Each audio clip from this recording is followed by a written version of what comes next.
क्रोध में भगवान की एकमात्र जटा के भूमि पर पटकने से 2 टुकड़े में जटा विभक्त हो गई और पहले टुकड़े से भगवान प्रलयंकर शंकर वीरभद्र प्रकट हो गए।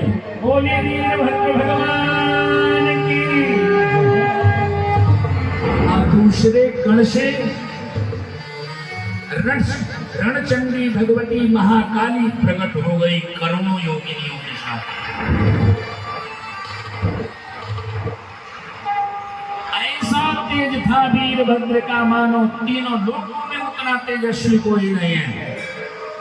आज्ञा मांगी है भोलेनाथ, हम आपके सेवक हैं, आज्ञा करें। भगवान शिव ने आज्ञा दे दी, चली जाओ कणखल क्षेत्र में। दक्ष के यज्ञ में जितने भाग ले रहे किसी को छोड़ना मत।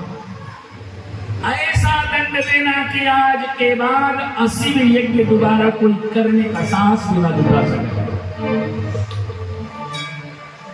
वीरभद्र चल पड़े त्रिशूल लेके और पीछे से रणचंडी भगवती और सारे महादेव के गण हर हर बम बम का नारा लगाते हुए चल पड़े।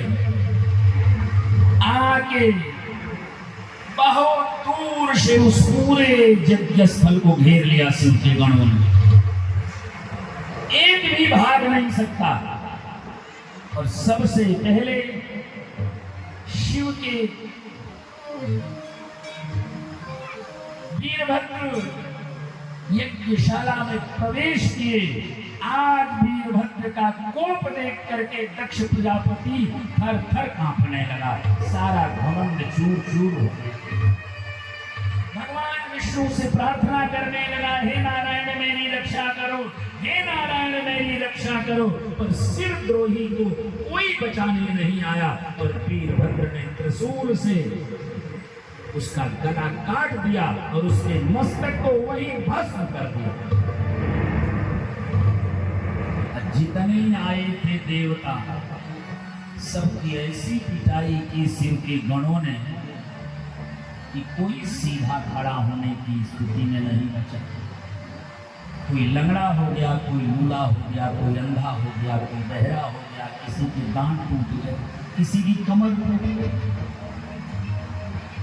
सबने कान पकड़ लिया कि आज के बाद अब सशरीर कहीं जाएंगे ही।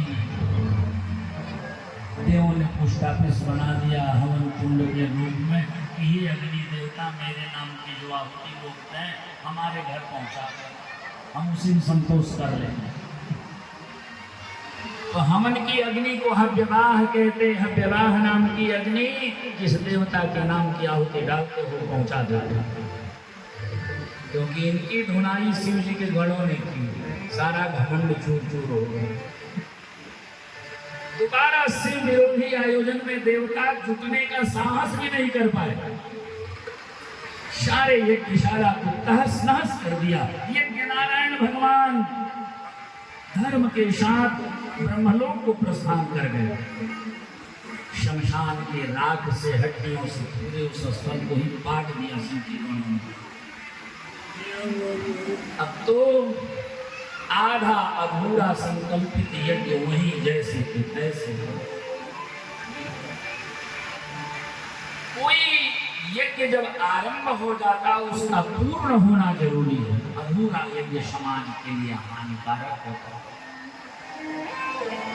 दक्ष के जो पुरोहित थे भृगु ऋषि और कुखा, ये दोनों डरते डरते ब्रह्मा जी के शरण में गए, प्रार्थना की दक्ष का यज्ञ किसी प्रकार पूरा हो।